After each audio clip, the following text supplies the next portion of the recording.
খলিফাতুল মুসলিমিন হযরত উমর ইবনুল খাত্তাব রাদিয়াল্লাহু ছিলেন ন্যায় বিচার এবং নিষ্ঠার জীবন্ত প্রতীক। তার শাসনামলে একজন সাধারণ কৃষক ও একজন শাসকের সমান মর্যাদা পেত। একটি ঘটনা, মিশরের গভর্নর হযরত আমর ইবনুল আস রাদিয়াল্লাহুর পুত্র একদিন কায়রোর একটি জনপ্রিয় ঘোড়াদৌড় প্রতিযোগিতায় অংশ নেয়। সেখানে তিনি একজন স্থানীয় কপটিক খ্রিস্টান যুবকের সাথে প্রতিদ্বন্দ্বিতা করেন। উত্তেজনাপূর্ণ প্রতিযোগিতায় কপটিক যুবক বিজয়ী হন। এতে গভর্নরের পুত্র প্রচণ্ড রাগান্বিত হয়। তিনি নিজের পরাজয় মেনে নিতে পারেন এবং ক্ষমতার অহংকারে উত্তপ্ত অবস্থায় লাঠি হাতে সেই যুবককে নির্মমভাবে প্রহার শুরু করেন। প্রহারের সময় তিনি চিৎকার করে বলছিলেন, তুমি কি জানো না আমি কে? আমার বাবা মিশরের গভর্নর।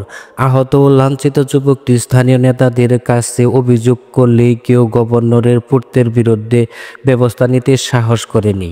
শেষ পর্যন্ত এক সাহসী ব্যক্তির পরামর্শে তিনি সরাসরি মদিনায় গিয়ে খলিফা উমর রাদিয়াল্লাহুর দরবারে নালিশ করেন।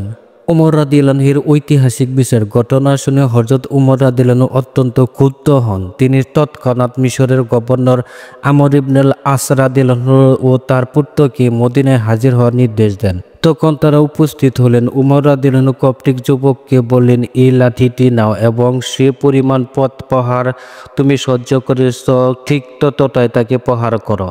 যুবক লাঠি হাতে এগিয়ে গেল। গভর্নরের পুত্র ভয়ে কাঁপতে থাকেন। তখন উমর রাদিয়াল্লাহু তাকে ধমক দিয়ে বললেন, ক্ষমতার দম্ভে আজ তুমি একজন নিরীহ মানুষকে মারতে সাহস পেয়েছিলে। জেনে রাখো, আল্লাহর আইনের সামনে সবাই সমান। যুবক একবার প্রহার করার পর ক্ষমা করে দেন। এরপর হযরত উমর রাদিয়াল্লাহু গভর্নর আমর ইবনুল আস রাদিয়াল্লাহুকে বলেন, হে আমর, কবে থেকে মানুষের গোলাম বানানো শুরু করলে? তোমার পুত্র কিভাবে একজন স্বাধীন যুবককে প্রহার করার সাহস পেল? গভর্নর ও তার পুত্র লজ্জায় নাতুজানু হয়ে ক্ষমা প্রার্থনা করেন।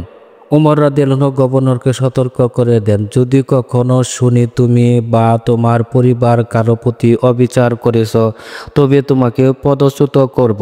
ঘটনার ঐতিহাসিক তাৎপর্য, এই বিচার কেবল একটি স্বতন্ত্র ঘটনা নয়, বরং এটি ইসলামিক শাসন ব্যবস্থা মৌলিক নীতির প্রতীক।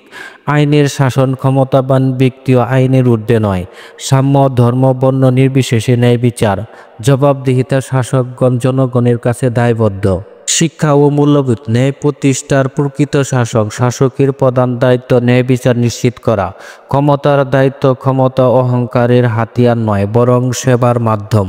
আল্লাহ তাআলা বলেন, নিশ্চয় আল্লাহ ন্যায় বিচার ও সদাচার আদেশ দেন। রাসূল সাল্লাল্লাহু আলাইহি ওয়াসাল্লাম বলেছেন, নিশ্চয় আল্লাহ তাআলা ন্যায়পরায়ণ শাসক, ন্যায় বিচারক ও ন্যায়নিষ্ঠা পরিবারের সাথে আছেন।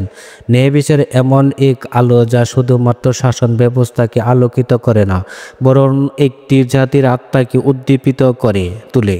হে আল্লাহ, আমাদের সকলকে হযরত উমর রাদিয়াল্লাহুর মতো ন্যায়নিষ্ঠা হওয়ার তৌফিক দান করুন।